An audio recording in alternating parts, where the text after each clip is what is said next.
স্বামী চেতনানন্দ রচিত ধ্যানলোকে শ্রীমা সারদা দেবী এই পুস্তকটি থেকে পাঠ করছি। সমাজে নির্যাতিতাদের সাথী মা। একাল আর সেকাল।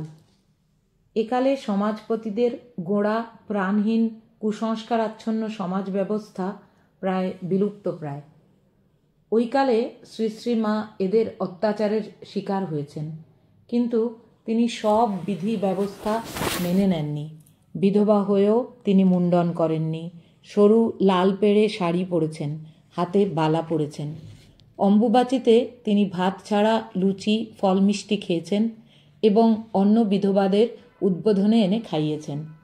জয়রামবাটিতে সমাজপতিরা মাকে জরিমানা করেছে, এমনকি ভাইদের ভয়ে লুকিয়ে সমাজের নিম্ন শ্রেণীদের দীক্ষা দিয়েছেন।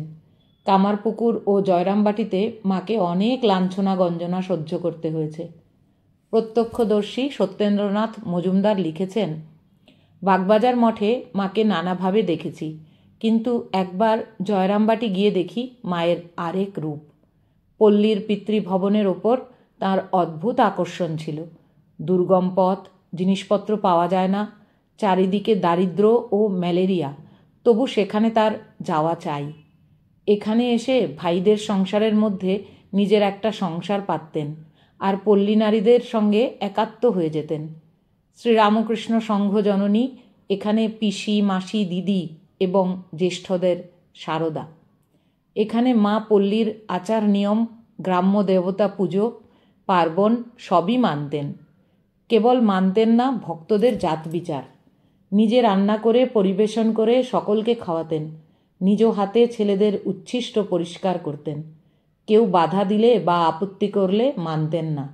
মেয়ে ভক্ত ও আত্মীয়দের সঙ্গে মিলে তরকারি কুটছেন, ঘর নিকোচ্ছেন, রান্না করছেন, আবার কাঁকালে কলসি নিয়ে খোঁড়াতে খোঁড়াতে, তার পায়ে বাত ছিল কিনা তাই, পুকুর থেকে জল আনছেন। কলহপরায়ণ, সংকীর্ণ স্বভাব, অমার্জিত রুচি, সম্পর্কিত আত্মীয় আত্মীয়াদের রূঢ় ব্যবহার অম্লান বদনে সহ্য করছেন। তাঁর ধৈর্য, সহিষ্ণুতা, আত্মগোপনের আশ্চর্য সংযম দেখে অবাক হয়ে গেলাম। মায়ের প্রতি অত্যাচার কোনো সন্তানই সহ্য করতে পারে না। আমরা খুশি হই যখন দেখি মায়ের বীর ভক্ত ললিত চট্টোপাধ্যায় কলকাতা থেকে জয়রামবাটি গিয়ে ওই অত্যাচারী সমাজপতিদের উচিত শিক্ষা দিয়েছেন। তখন পল্লীগ্রামে গ্রামোফোন বা কলের গান একটি আশ্চর্য বস্তু। ললিতবাবু কলকাতা থেকে গ্রামোফোন নিয়ে ওই গ্রামবাসীদের শুনিয়ে শেষে রিভলভার দিয়ে ভয় দেখিয়ে মায়ের জরিমানার টাকা ফেরত দিতে বাধ্য করেছেন। জয়রামবাটিতে নিষ্ঠুর সমাজপতিদের এক বাল বিধবার প্রতি অত্যাচারের কাহিনী স্বামী শারদেশানন্দ লিখেছেন। জয়রামবাটি গ্রামে একটি বাল বিধবা ছিল, অতি গরিব দুঃখিনী। মজুরি মেহনত করিয়া গতর খাটাইয়া কষ্টে দিন গুজরান করিত। কবে বিবাহ হইয়াছিল, স্বামী কিরূপ, কখন বিধবা হইয়াছে কিছুই জ্ঞান নাই। যখন একটু বয়স হইল তখন বুঝিল সে বিধবা, তাহার আর বিবাহ হইবে না। সংসার সুখ ভোগে তাহার অধিকার নাই।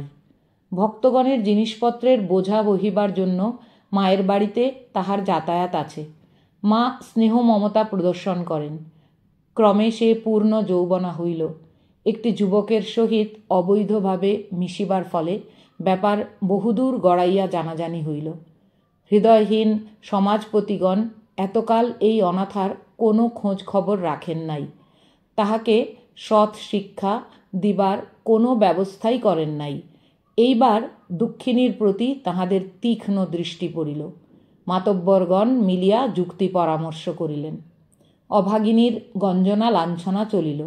জয়রামবাটি গ্রামে পল্লীর রীতিনীতি অনুযায়ী এই ব্যাপার লইয়া তুমুল আলোচনা দলাদলির সূত্রপাত হইল। মা সব কথা শুনিয়া সেই অভাগিনী কন্যার ভবিষ্যতের কথা ভাবিয়া অত্যন্ত দুঃখিতা ও চিন্তিতা হইলেন। কিন্তু ভগবানের নিকট প্রার্থনা ভিন্ন তিনি আর কি করিতে পারেন। ভগবানের করুণা হইল। মায়ের কৃপাপ্রাপ্ত সন্তান স্থানীয় জমিদারের একজন হস্তক্ষেপ করিয়া গোলমাল মিটাইয়া দিলেন। গ্রামে শান্তি হইল। মা শুনিয়া আশ্বস্তা হইলেন, হাঁফ ছাড়িয়া বাঁচিলেন। কয়েকদিন পর তাহার সেই জমিদার সন্তানটি প্রণাম করিতে আসিলে প্রসন্ন চিত্তে তাহাকে স্নেহাশীর্বাদ করিয়া বলিলেন, বাবা, দুঃখিনীকে বাঁচিয়ে দিয়েছ, রক্ষা করেছ, শুনে আমার প্রাণ ঠান্ডা হয়েছে। ভগবান তোমার মঙ্গল করবেন। यथा अग्नेर्दाहिका शक्ति रामकृष्णे स्थिता हिया सर्वविद्यास्वरूपां तां शारदां प्रणमाम्यहम्।